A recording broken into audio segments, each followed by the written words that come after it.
Alors c'était une très belle expérience. C'est toujours incroyable de vivre une architecture aussi ambitieuse. Et puis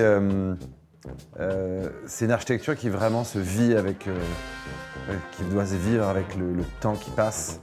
Et le soleil, c'est l'expérience du soleil, l'expérience de la ville qui passe autour, des gens qui circulent autour de la maison.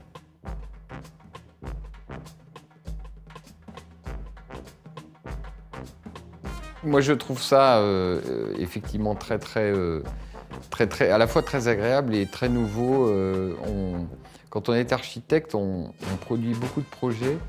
Et il y a très peu finalement de projets qu'on arrive à vraiment expérimenter.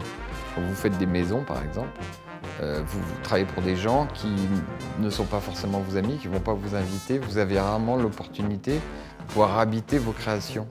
Et je pense que ça serait d'ailleurs intéressant de le faire et aussi encore plus de faire ce qui est fait ici, c'est-à-dire d'inviter d'autres architectes à venir se prononcer sur une création qui est expérimentale en plus.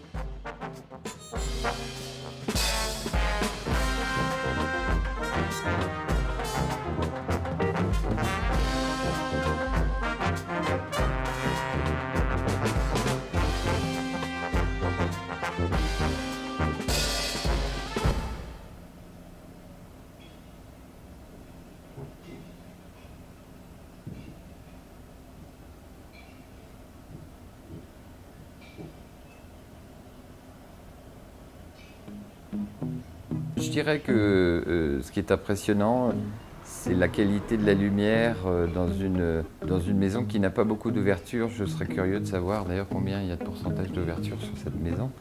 Mais la disposition me semble assez bien étudiée. En tout cas, il y a un côté prismatique qui fait qu'évidemment, on a des pièges à lumière, on a l'impression.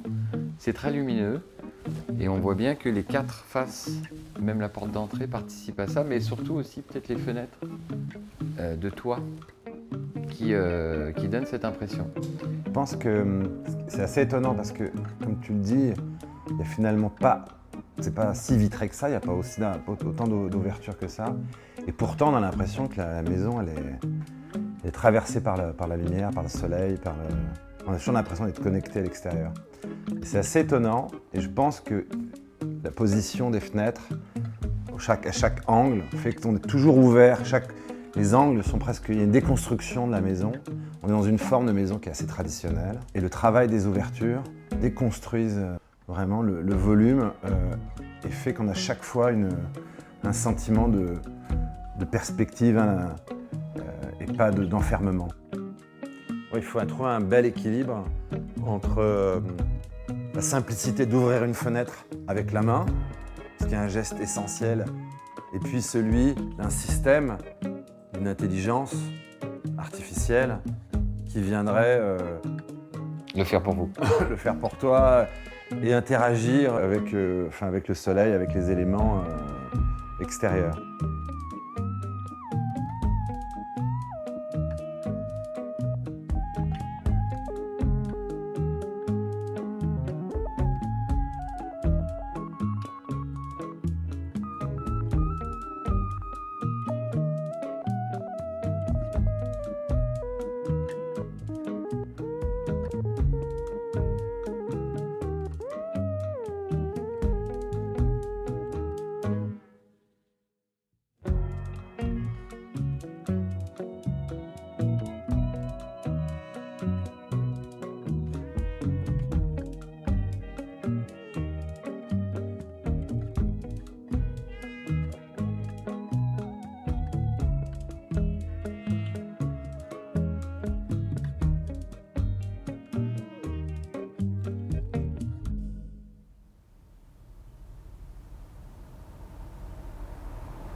Évidemment, c'est très intéressant de pouvoir expérimenter, et ça c'est la grande force de ce projet, c'est une expérimentation, on sent bien qu'elle est à petite échelle, mais elle tend à la définition de modèles urbains un peu alternatifs, et on en a vraiment grandement besoin. Évidemment, on en a toujours eu besoin, mais on en a encore plus besoin aujourd'hui où il y a des composantes évidemment d'étalement des villes, de densité, et de consommation et de carbone qui se superposent et qui viennent mettre en crise finalement le modèle de la maison individuelle isolée dans son petit jardin. Là, je comprends qu'il y a un modèle qui est en cours, qui se dessine et qui consiste quand même à la fois à garantir encore la possibilité d'un habitat individuel, mais de le mettre directement en relation avec une forme collective de vie. Et dans ce mouvement-là, il y a l'idée de réduire un peu les surfaces quand même pour pouvoir en garder certaines communes et finalement travailler un peu la densité de l'ensemble et puis le sens du collectif, garder le sens du collectif dans un habitat individuel. Puis alors, on voit bien quand même qu'il y a aussi cet esprit danois qui est très particulier d'ouverture, de transparence. Et on voit bien, on dînait ensemble, et très rapidement on a oublié que les gens nous regardaient depuis la rue. Et c'était assez agréable de sentir la ville, les gens qui courent, les vélos qui passent. Ouais, c'est une expérience différente vraiment de ce que moi je suis habitué à vivre dans mon appartement fermé parisien ou au Brésil, dans ces espaces qui sont très très sécurisés finalement, et très tournés vers la famille, vers l'intérieur.